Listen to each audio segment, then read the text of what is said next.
Hello friends, I am Sunil Ranjan and the topic is the relevance of Mahatma Gandhi in India today. Yes, the importance of Mahatma Gandhi. Mohandas Karamchand Gandhi, better known to the world as Mahatma Gandhi, is one of the world's main faces when we think or talk of the Indian independence movements. It is also important to learn that he is affectionately and respectfully called Bapu in India. Today, Mahatma Gandhi is remembered in India mostly on his birthday, which is celebrated only as a national holiday. Gandhi is rightly called the father of the nation because he single-handedly stood up against the mighty British Empire without any arms and brought the country independence. In India today, the central government and the state governments today are not following any of Gandhi's teachings and left them confined to textbooks only. Gandhi wanted khadi to be the national cloth. He believed that if khadi was used by every Indian, it would go a long way in bridging the gulf between the rich and the poor. His ideas did not make much sense to most people who could afford better, as they felt Western dresses gave them a sense of liberation from the age-old prejudices. Khadi was costly and even difficult to maintain. The elite women too did not find homespun khadi very attractive. Congress leaders who were well off relatively switched over to khadi. Gandhi was disillusioned with the Western way of life after his initial infatuation with English manners in England. He gave up the quest for external traits and turned to religious quest. He felt enlightened by the fundamentals of major religions. He saw through the glitter and glamour of modern civilization and began his journey of spiritual discovery and self-realization. He began to search deep into Indian culture and tradition and found in them elements of great value.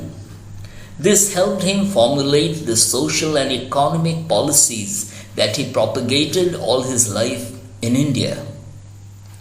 Gandhi compared the two civilizations, the Eastern and the Western, and wrote that the Western one was based on principles of might is right and survival of the fittest. He said that it was not enough for the development of the human personality because the strength that came from the heart was much greater than the one that came from these two principles. He believed that Western civilization was without a goal, whereas Eastern civilization had always had a great goal before it.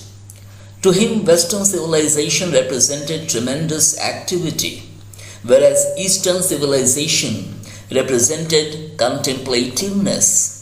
To him, Western civilization was destructive and centrifugal, whereas Eastern civilization was constructive and centripetal. He was not dogmatic and saw benefits in Western civilization. He thought a healthy intermingling of the two cultures would be best, and Eastern civilization would quicken its pace with the spirit of the West. As a matter of fact, since independence, the country has witnessed many violent communal riots in our multi-communal country. Gandhi's message of Swabalambi or self-sufficiency with homespun khadi cloth is not used nowadays, even as a social slogan. Statistics show that our country today is definitely not following Sarvodaya, a broad Gandhian term that means universal upliftment of or progress of all, reaching the masses and the downtrodden.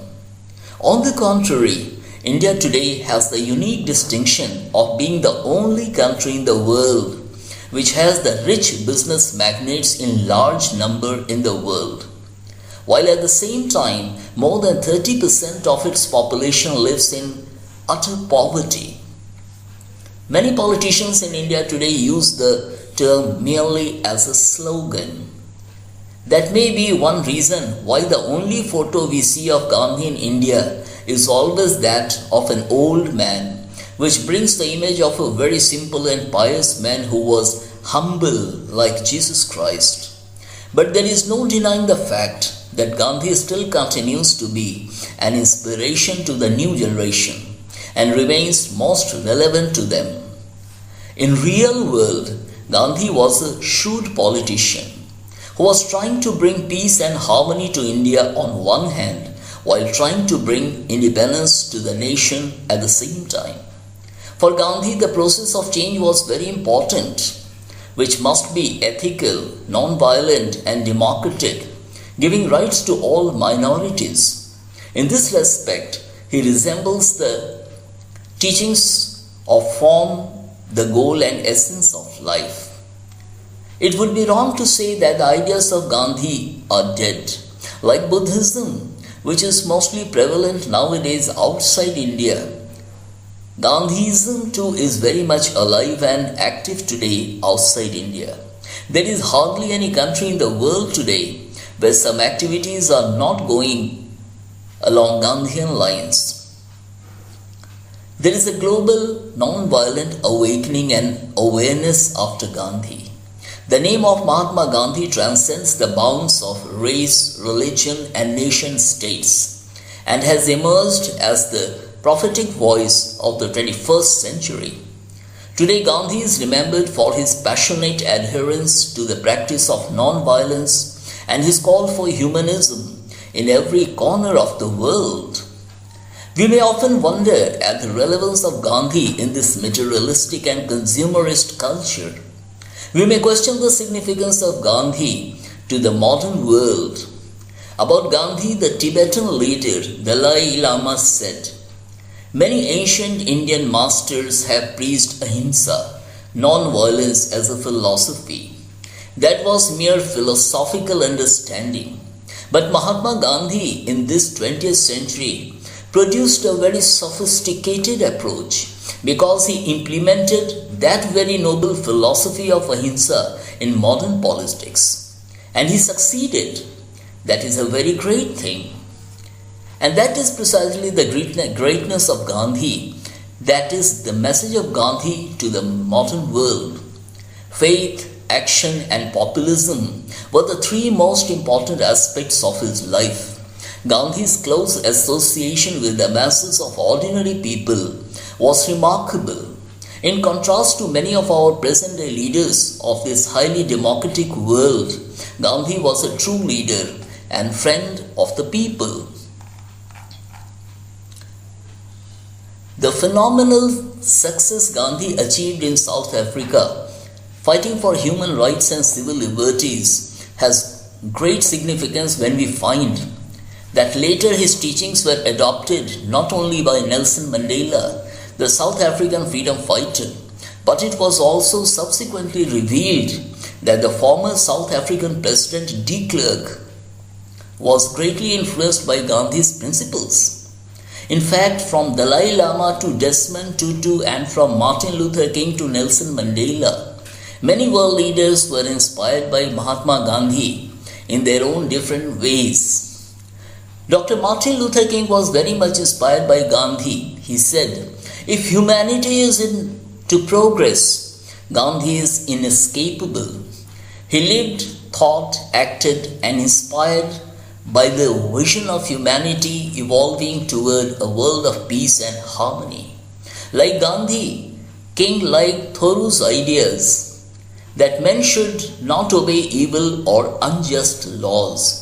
And he found that Gandhi had won freedom for his country from British rule, acting on that very principle. Like the American essayist, poet and philosopher Henry David Thoreau, Gandhi believed that men should gladly go to jail when they break such laws. He told the people of India to resist the British by peaceful means only. They would march, they would sit down or lie down in the streets, they would strike, they would boycott British goods, but they would not resort to violence. Barack Obama, the US President, saw Mahatma Gandhi as an inspiration and had his portrait in his office. He commented, "In my life I have always looked to Mahatma Gandhi as an inspiration because he embodies the kind of transformational change that can be made when ordinary people come together to do extraordinary things."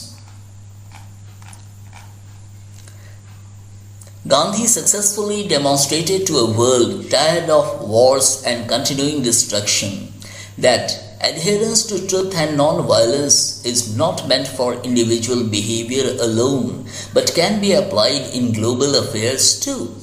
If we say that the 21st century is the century of the common man, then we see that Gandhism has even more relevance today. If today we find that Gandhism or the ideas of Gandhi is in severe test in countries like India, it is not because there is certain inherent weakness in Gandhism, but it is because we have not seen in India strong leaders with the required courage and conviction to fight the evils in society. And yes, as Gandhian thoughts are only for the courageous people.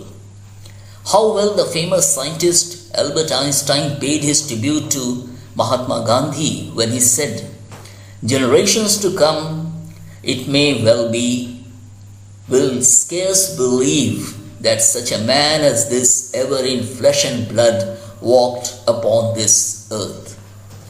So friends, here I come to the end of my topic, and if you have subscribed to my channel, well, nice. If you haven't, do subscribe to my channel because I'll be coming up with good videos for you in future.